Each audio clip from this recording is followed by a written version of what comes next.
The last thing I want to talk about is a simple mode of action. So all great movements have a very clear way to plug in, whether it's sitting in a certain seat on a bus, or occupying a square, or what Amnesty did for years, which is writing successful letters. The new incarnation of that is these online movements where there's a lot of sort of petition driving, low barrier mechanisms, as they call them, at the early stage. But all we've had as a movement, if you consider new economy as a movement, is the idea of purchase. Buy one alternative over another.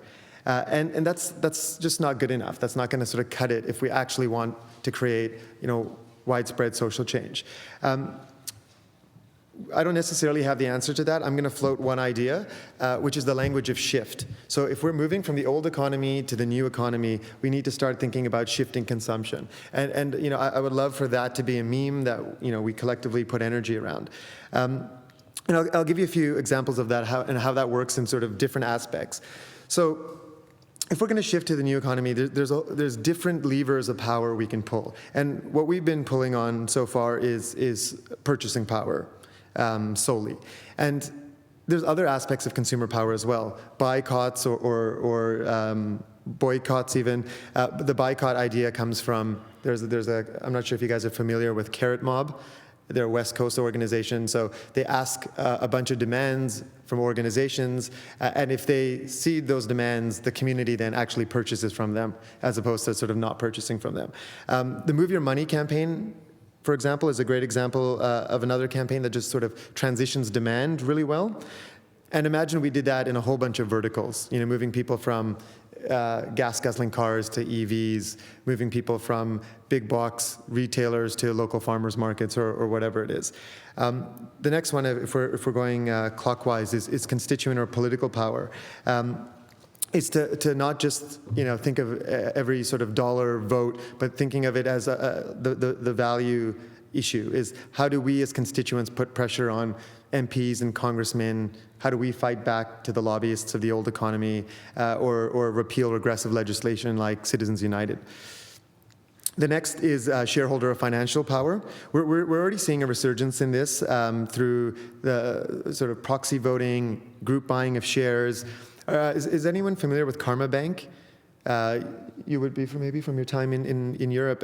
I think they're Berlin-based, and they essentially ask sort of progressive social demands of companies, and if they don't sort of listen to those demands, they actually buy share in a block into those companies, and then will short their stock if they have to, which is just a really innovative, interesting way to do sort of financial activism.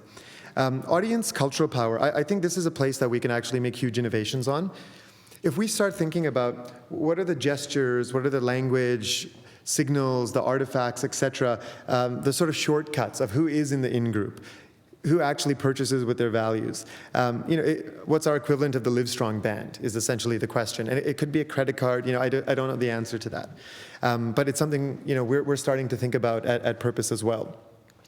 And then the last one is entrepreneur or what we call sort of supply side power. And it's what the guys at Etsy are doing and what Creative Commons is facilitating in many ways. The thought around that is, how do we create ecosystems of economies that scale together? This revolution has happened in the consumer product world. For example, the app economy. One app builds off another. They all live on a shared platform. But it can also occur for the new economy. And the idea is, let's leverage the network effects that occur when we start laying the infrastructure for this new economy. I would argue Creative Commons is part of that infrastructure. But in other ways as well. So you'll have something like Good Guide being part of that infrastructure, so you know what you're purchasing in store. You could do sort of monopsony buying like Groupon for social good.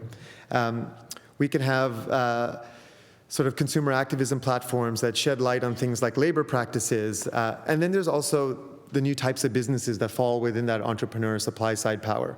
So employee and community owned companies that help redistribute sort of wealth rather than concentrated in one place. And I think the combination of all of these things, shareholder power, audience power, entrepreneur power, can actually start creating these looping effects that will eventually, sort of inspire and provide alternatives for citizens and entrepreneurs. Potentially that will happen for academia and economics as its own practice. But to do so, we're going to need a united narrative. We're going to need an old model to critique and walk away from, essentially. And we're going to need clear modes of action to provide decentralized, modular, democratic ways to make those actions ownable. There's no doubt that this great shift needs to happen. It's why we're all here today and what we're discussing. But in order to do that, we need the people in this room to be the architects of that change.